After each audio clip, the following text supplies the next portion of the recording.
Let's go Dolphins! Tensions are running high in Miami. Behind the scenes at the Dolphins, the competition for every roster spot is fiercer than ever, and let me tell you, there are decisions being made that could define the future of this franchise, for better or worse. And yes, I'm talking about controversial cuts, players being cut undeservedly, promising names being overlooked, and critical positions being treated with unbelievable disregard. The roster is still overstayed, and if the team truly wants to reach the Super Bowl, they can't keep making the same mistakes that have cost us entire seasons. I'll tell you everything I know, but before I get to the point, I want to make sure you've already hit the like button if you've been a Miami Dolphins fan for over 20 years. It's great to see fans of all ages. If possible, comment like this: Go Dolphins! My heart bleeds teal and orange. Believe me, there are big names being cut, potentially expensive gambles, and a roster structure that, as it stands, won't even last the first few weeks of the season. Let's dive into this exclusive preview of the Dolphins' 53-man roster for 2025, which starts with confusion and ends with many unanswered questions. Get ready, because what you're about to hear will make any Miami fan's hair stand on end. Let's get straight to the point. The Dolphins' 53-man roster forecast for the 2025 season is generating a lot of controversy,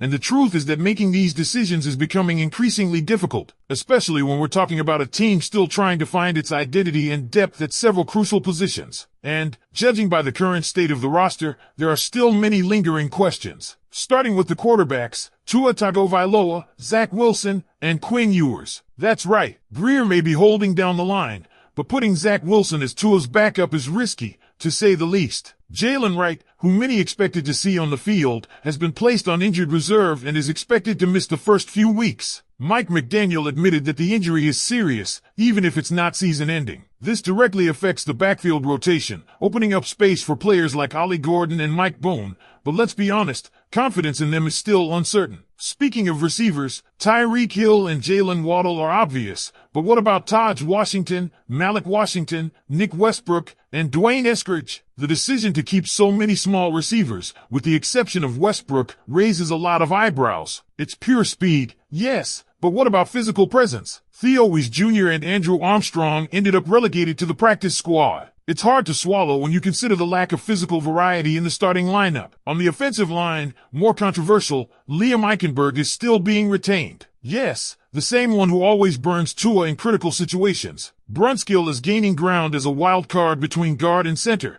and Keon Smith will apparently be the only available tackle on the main roster. The burning question: how is Larry Borom still being considered? The guy had a simply disastrous performance last game, and yet he's still on the radar. If he makes the roster, it's a crime. Simple as that. And the defense? The defensive line boasts names like Chop Robinson, Matthew Judon, Kenneth Grant, Bradley Chubb, and Jordan Phillips. But the number of linebackers is worrying. Only 4 were listed: Jordan Brooks, Tyrell Dodson, Willie Gay Jr., and KJ Britt. That's right, Channing Tindall was cut. Can you believe it? A name that still had potential was discarded. To make matters worse, the Dolphins are banking on players like Quinnen Bell and Jalen Phillips as hybrid edge linebacker positions, which could further expose the middle of the field on run plays. In the secondary, the confusion continues. Kendall Sheffield, Cam Smith, Storm Duck, Jason Marshall Jr., Mike Hilton, and Cornell Armstrong are among the names that remain, but many are on the verge of being listed or cut. Depth at cornerback appears to be more a matter of quantity than quality,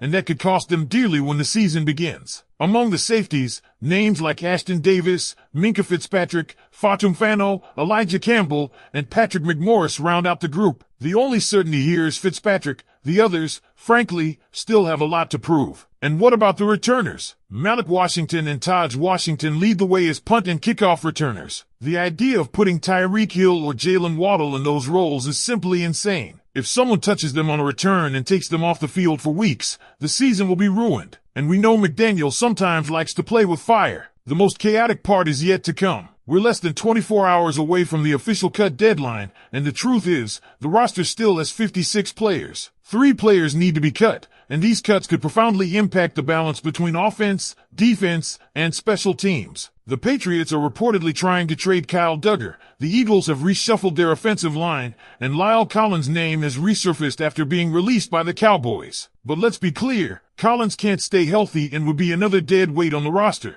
and the team doesn't appear to have any real plan to address the tackle position. Because, let's be honest, cutting those final 3 spots isn't just about names, it's about survival. It's about building a team that can hold its own through 18 weeks of brutality, injuries, adversity, and the roller coaster of the NFL season. And now, looking at this 56-man roster, there are some decisions that simply don't make sense unless you want to sabotage the season from the inside out. Let's start with Matt Dickerson. Yes, he's on the roster, but his role is redundant. You already have Jordan Phillips and Kenneth Grant holding down the interior, and Ben still brings more versatility. If you're trying to clear cap space, Dickerson might be the logical choice to release, especially if you're hoping to keep some high-potential players on the practice squad, like McClendon or Zeke Biggers, who have shown D-flashes in camp. Then there's the cornerback room. 8 corners? Really? In a league where teams are struggling to hold onto 4 or 5 quality ones, the Dolphins somehow managed to keep 8, and let's be honest, not all of them deserve a helmet. Kendall Sheffield has bounced around,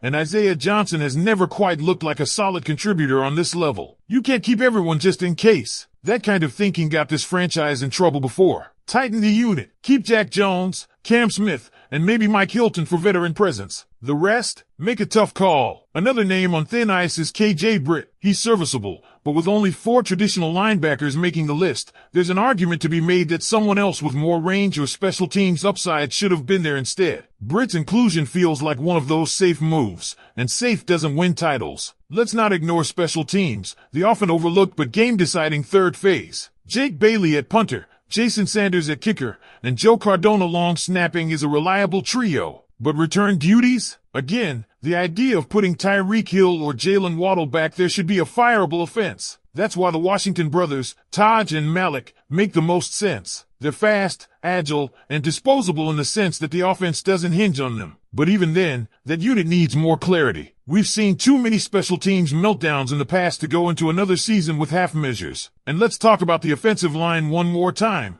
because if there's one thing that derails a promising season faster than else, it's poor protection. Tua's health and the entire offensive scheme is predicated on having a clean pocket for quick reads and timing throws. As of now, that line looks dangerously thin. Only one natural tackle, Keon Smith, is listed, and he's improving at best. There's no real swing tackle, and the idea of Brunskill or Eichenberg sliding out in an emergency is terrifying. So, what happens if Kendall Lamb is released? Or if a surprise name like Lyle Collins is sitting there in free agency? Even if he's injury-prone, he might still be better than what Miami's banking on today. But that leads us to the same question: why isn't Chris Grier doing more? Because honestly, this isn't a talent problem, it's a management problem. There are players out there. There are opportunities. But the front office keeps tiptoeing instead of stepping up. Grier still has a job, somehow, even after years of questionable draft picks, botched trades, and roster inconsistencies. Mike McDaniel is doing what he can, but you can't build a Super Bowl contender with duct tape and hope. And this roster, as it stands right now, is far too close to that reality. Now, looking ahead, once the cuts are finalized, the waiver wire opens up, and that's when things really get interesting. There will be talent available, players who couldn't crack stacked rosters but would be immediate upgrades in Miami. The key is having the front office savvy and aggression to pounce. If Chris Grier sits back and watches another wave of talent go by without pulling the trigger, fans have every right to question his commitment to winning now. Practice squad decisions are also looming. Baron Matos is expected to be roster exempt, which buys them a little space. But names like Andrew Armstrong, Theo Weiss Jr., Emo Kamara, and Derek McClendon shouldn't be tossed aside lightly. These are the developmental pieces that could fill in mid-season when injuries inevitably strike.